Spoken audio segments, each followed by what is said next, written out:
Hi, this is Susan from Inner Wisdom Healing Arts. I decided to introduce some healthy recipes to you. So you'll find that on my playlist. This is my first one that I'm trying. It's a recipe that I've used for a long time, and it's a version of chia pudding. It's my favorite version of chia pudding. So what you're going to need is, I use a wide mouth mason jar and a sprouting lid.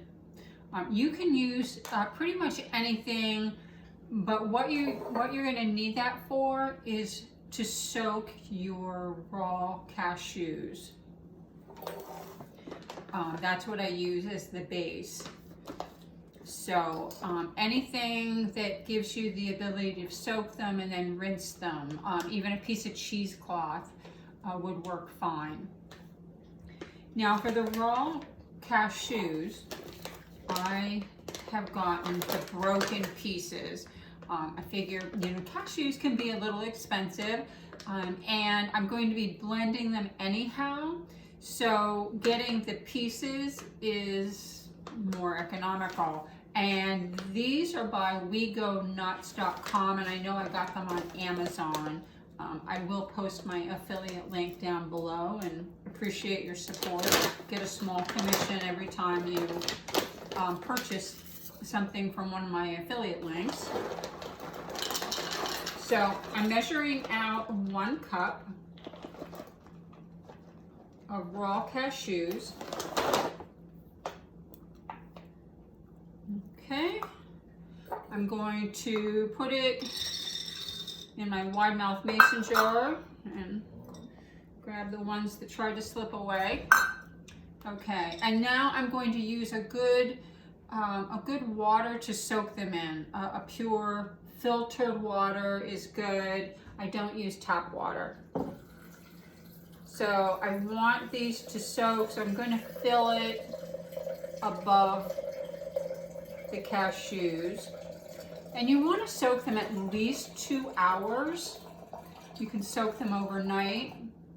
You want to put them in the refrigerator. So I use a sprouting lid, so that when I go to rinse them, it's really easy. Anyhow, so I just screw that on, and I'm going to pop it in the refrigerator for a few hours, minimum 2 hours, because these are in pieces.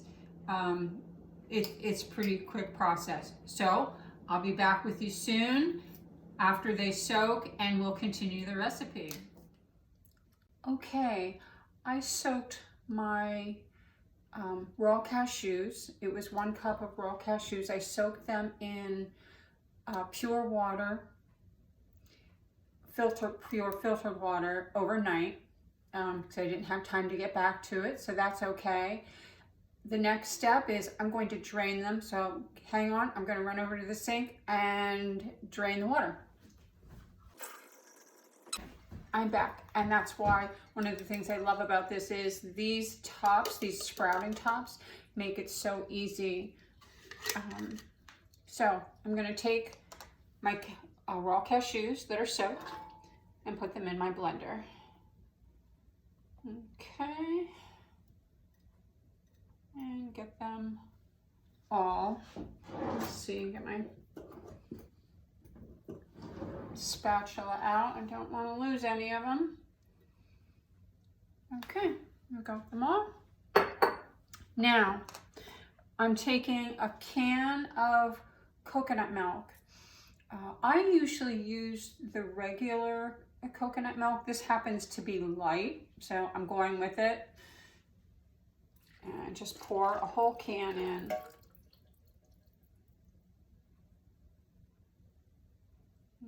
Okay, so of course that's 13.5 ounces. All right, I'm gonna put the lid on my blender. Now I don't have a high speed blender right now. I used to have a really good one, but I used it. Oh gosh, I think it lasted a long time and crapped out. But so I pretty much just have a regular blender, and so I just have to blend it a little longer. So don't worry about that. Oh my gosh, I don't have the right blender. I found that it can work. I just blend it longer. So I'm gonna go to frozen drink.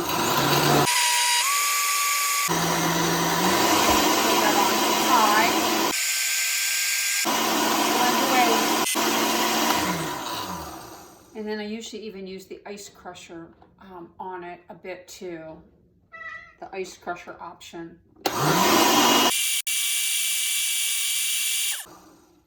Okay, your goal is to have a smooth consistency. You don't want pieces of the cashews left. So you want a nice smooth consistency, and I think we got it. Okay, that looks good. So then I'm going to add a ½ teaspoon of vanilla extract.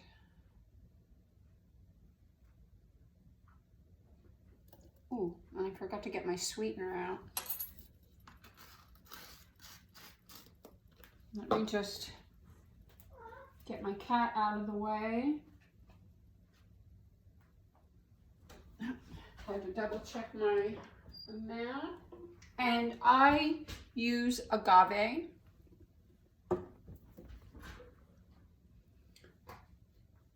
Okay.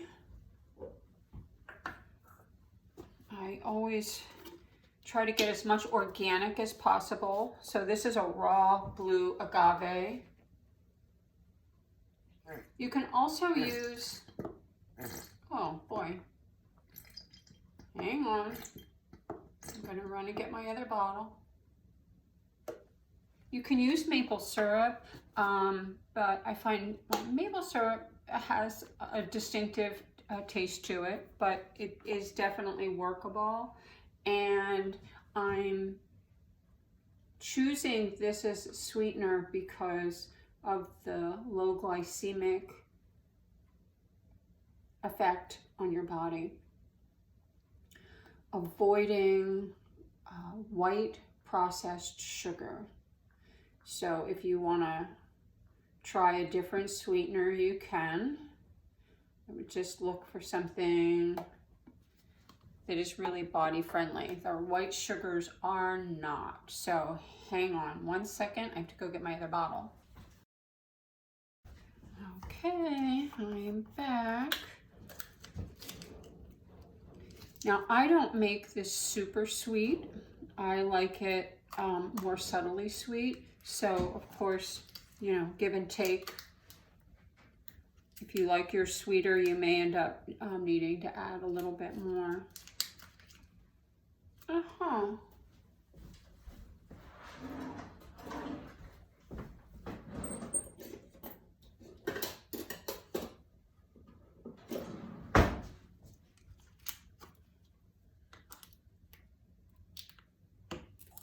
There we go.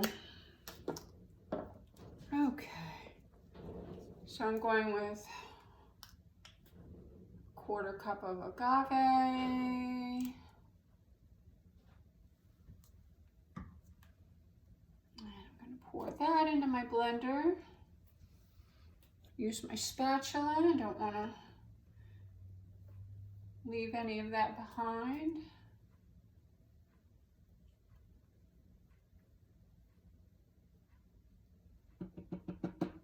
Okay. It's pretty simple, not very many ingredients. Put my lid back on and we're gonna blend again. Okay, that doesn't take long.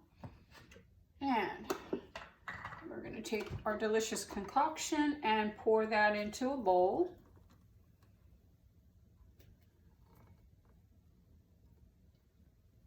Grab my spatula. Don't want to leave any behind. Might as well get it all.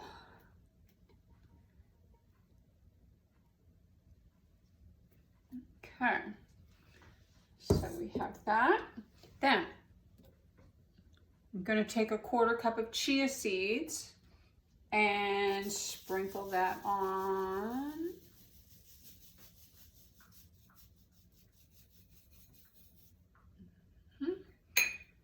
Get my spatula and gently start stirring that in. Stir those chia seeds into the mixture. I don't really like to do add my chia seeds to the blender. I don't really like to grind them up, and then also I find that I'm chasing a lot of chia seeds around the blender trying to get them out. So I guess if you wanted to do it that way, you could give it a try. I know I've tried it in the past, but it's been a really long time, and I just know I don't like to do it that way.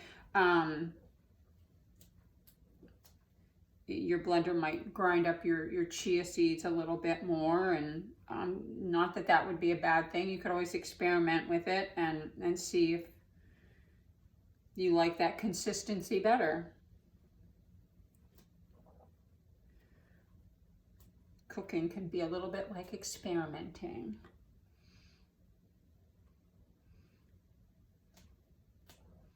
It's not wrong, it's just what works for you. Of course, sometimes it is a chemistry, and sometimes it just doesn't work, but this is pretty flexible.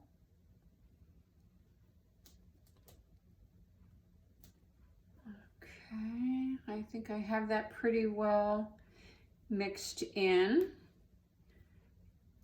And what I'm going to do is I'm going to put the lid on this, and I'm going to put it in the refrigerator and come back and stir it. Maybe, you know, maybe in a half hour, an hour. You know, maybe stir it once or twice before it's done. Checking on it. It'll take a few hours. You'll know when it's done by the consistency. And I don't like mine super thick. I like mine a little thinner. So again, after you make it, if you decide you want to try it a little thicker, it would just be a matter of adding more chia seeds. And we'll come back when this is ready and see what we have. I'll show you what we have. So, see you soon. Okay, I just got the chia pudding out of the refrigerator. This is about 3 hours later, and it is a wonderful consistency. Now it will continue probably to get a little bit thicker than this. I like mine about this consistency, but it tastes wonderful, very healthy for you. So we used a base of raw cashews, so you have a nice base of protein.